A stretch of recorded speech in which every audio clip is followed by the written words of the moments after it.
اب ذرا شروعات میں ہی ہم آپ کو کچھ سیاسی جو اپڈیٹس ہیں وہ دے دیتے ہیں اور آپ کو بتا دیتے ہیں کہ پاکستان تحریک انصاف کو کہا گیا تھا الیکشن کمیشن کی جانب سے کہ انٹرا پارٹی الیکشن کرائیں.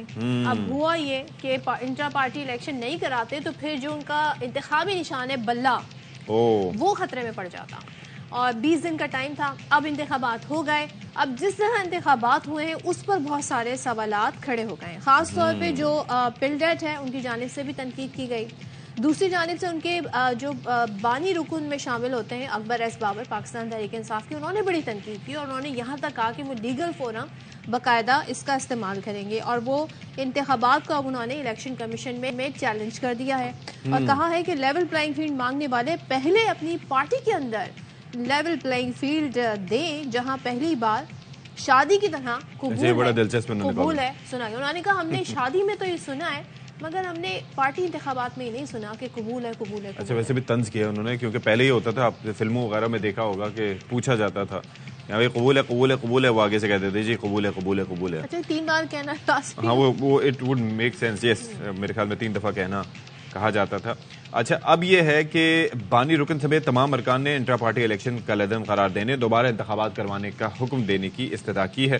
اچھا, اکبر ایس بابر صاحب جو کہ فاؤنڈنگ ممبر تھے, ان کو جواب دیتے ہوئے حامد خان صاحب نے اعتراضات کو مسترد کر دیا اور کہا یہ الیکشن بھی اسی طرح ہوئے جس طرح دوسری جماعتیں کرواتی.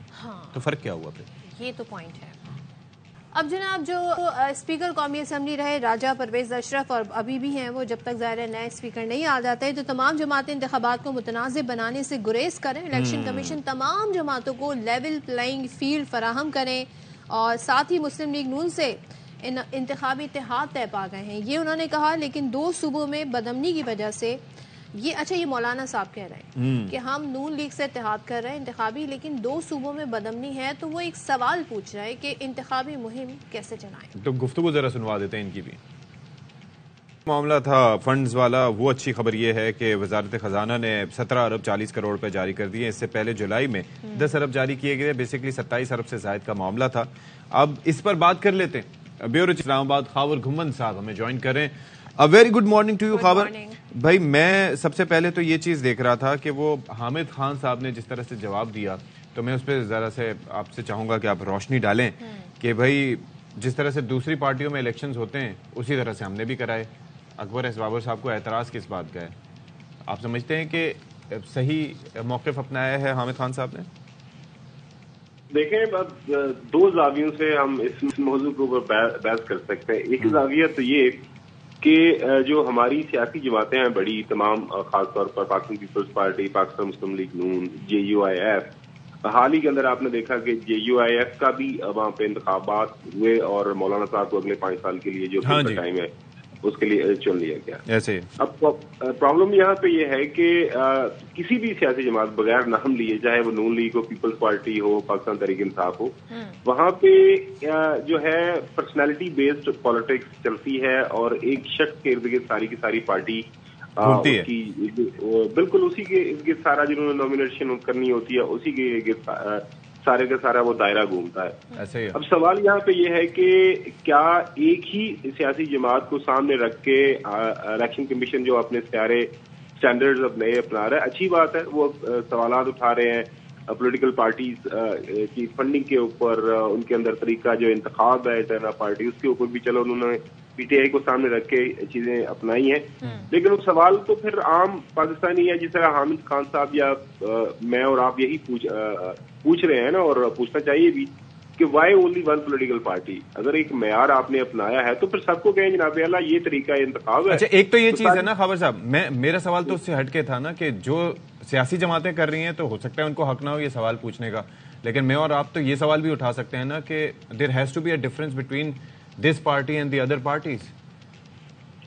دیکھیں, میں وہی تو کہہ رہا ہوں کہ ابھی جس طرح ابھی آپ نے بیان سنوایا ہے اسپیکر نیشنل اسمبلی کا کہ at this point in time ایک نقطے کو اپنا کے اگر آپ انتخابات کے اندر جا رہے ہیں اور ایک پولیٹیکل پارٹی کو کہہ رہے ہیں کہ آپ اس معیار کے اوپر اتریں, پورا اتریں, اس کے بغیر آپ لوگوں میں نہیں جا سکتے ووٹنگ کے لیے, اور اسی معیار کو جب آپ دوسری پارٹیز کے اوپر سامنے رکھتے ہیں تو ادھر آپ بالکل آپ نے آنکھیں بند کی ہوئی ہیں. سوال تو یہاں پہ یہی اٹھایا جا رہا ہے بالکل صحیح بات ہے کہ پارٹیز کے اندر جو انٹر پارٹی الیکشن بالکل ہونے چاہیے. وہاں پہ ایک فری فیئر صاف اور شفاف طریقے سے لوگ اپنے آپ کو پریزنٹ کریں. پارٹی کے جو ارکان ہیں وہ کسی بھی عہدے کے لیے اپنے آپ کو پیش کریں اور وہاں پہ جو اسٹیٹس ہے اکبر ایس بابر کا ایک تو یہ ذرا بتائیں کیونکہ پی ٹی آئی کہتی ہے جی ان کو ہم نے نوٹیفائی کر دیا تھا, نوٹیفیکیشن شو کاز دے دیا تھا. یہ کہتے ہیں جی عدالتوں کی وجہ سے میں ابھی بھی پارٹی کا رکن ہوں تو یہ چیلنج کر سکتے ہیں. یہ ایک ریزن یہ دیتے ہیں. کتنا خطرے میں ہے پاکستان تحریک انصاف کا انتخابی نشان بلہ؟ اگر یہ چیلنج تو انہوں نے کر دیا ہے, آپ کو لگتا ہے اب مزید مشکلات ہوں گی اس سلسلے میں؟ جی مجھے نہیں لگتا کہ زیادہ مشکلات ہوگی. اگر فرض کریں کہ اور سوالیہ نشان اٹھایا جائے گا, الیکشن کمیشن یہ کہتا ہے کہ یہ جو ان کے اعتراضات ہیں بابر صاحب کے وہ جائز ہیں, تو پھر دوبارہ سے ایک کارروائی کروا دی جائے گی, ان کو وقت دے دیا جائے گا کہ یہ آپ کر لیں. اور وہ تو یہی ہوتا ہے انٹر پارٹی الیکشن. آپ کو یاد ہے ہم نے اپنی آنکھوں کے سامنے دیکھا پاکستان مسلم لیگ نون چونکہ اس وقت پاکستان کے اندر جس طرح ظاہر ہے وہ جس انداز سے سیاست کر رہی ہے وہ آپ کے سامنے ہے. تو یہیں پہ کنونشن سینٹر کے اندر ان کے لوگ اکٹھے ہوئے تھے اور وہاں پہ نام لیے گئے تھے اور بتایا گیا تھا یہ بھی ان اپوز, یہ بھی ان اپوز, یہ بھی ان اپوز. اب جو بابر صاحب ہیں اگر فرض کرو ان کی نامینیشن مانی جانی ہے تو وہ وہاں پہ لوگ اکٹھے کر کے دوبارہ وہ کارروائی کر لیں گے. میرے خیال میں الیکشن کمیشن اس بات پہ نہیں جائے گا کہ ایک پولیٹیکل پارٹی کو بالکل جو ہے یہ بیلٹ پیپر سے بھی جو اس کا نشان ہی اتار دے. اور اطلاعات بھی یہی ہیں کہ چونکہ سوالات آل اکراس دیکھیں میں آپ صرف نہیں ہے, پورے پاکستان کے اندر سارا میڈیا ہے, ساری سول سوسائٹی ہے, ہر جگہ سے لوگ یہی سوال اٹھا رہے ہیں کہ اس موقع کے اوپر اگر کوئی ایسا کام ہونا ہے تو وہ پھر ساری پولیٹیکل پارٹیز کے لیے برابر ہونا چاہیے. مجھے نہیں لگ رہا کہ کوئی مسئلہ پیش ہوگا اور شاید بیلٹ پیپر کے اوپر میں تو کم از کم بلے کا نشان دیکھ رہا ہوں. اب پارٹی کون سی کو لوگ ووٹ دیتے ہیں, کون سی پارٹی جیتی ہے, ظاہر ہے یہ 8 فروری کو لوگوں نے اپنی رائے دینی ہے. لیکن ظاہر ہے میرے حساب سے میں اگر ایک آپٹیمسٹک ویو اگر لوں ساری صورتحال کا تو ایک اچھا ایک پہلا قدم اٹھایا گیا ہے. سوالات الیکشن کمیشن اٹھا رہا ہے.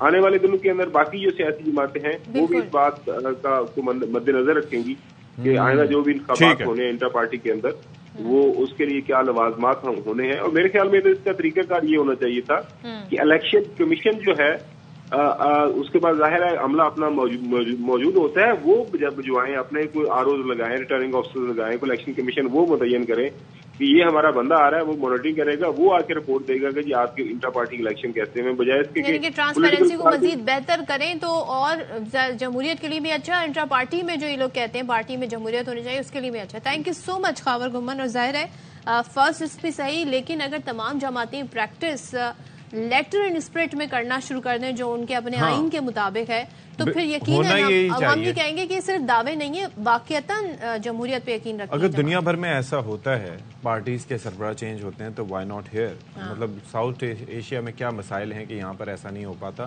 اور بالخصوص پاکستان میں. اور ظاہر ہے کہ ہم یہ اگر کسی کے سامنے کہتے ہیں نا کہ پیپلز پارٹی میں ہو سکتا ہے دوسری قیادت, یا جن لوگوں سے ہم ٹی وی پہ بات کرتے ہیں تو ان کے سامنے بھی بات کریں تو وہ بھی مسکراتے ہیں, مسکرا دیتے ہیں جیسے ہم نے کوئی انہونی بات کر دی. اور واقعتاً یہاں پر ایسا لگتا ہے کہ انہونی ہے. کا ایک ایسا کلچر بن گیا ہے جس کی وجہ سے کوئی اور لیڈر اوپر نہیں آتے. تو یہ ایک سلسلہ ہونا چاہیے, وہ پی ایم ایل این ہو, پیپلز پارٹی ہو, پی ٹی آئی ہو, ایکسپٹ جماعت اسلامی. جماعت اسلامی میں کلچر ہے کہ ان کے امیر ہر 5 سال بعد چینج ہوتے ہیں. ظاہر ہے شخصیات پرستی نہیں. ہاں, ہم جب مثالیں دیتے ہیں, آج آپ دیکھیں برطانیہ میں انڈین نژاد پرائم منسٹر ہیں, ہاں جی, پاکستانی نژاد لندن کے میئر ہیں.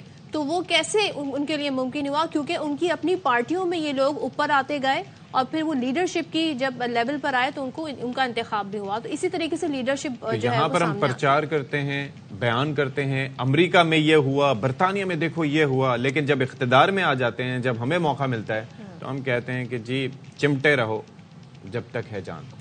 تو بہرحال آپس میں ہی بانٹتے رہو, خاندان میں ہی بانٹتے رہو.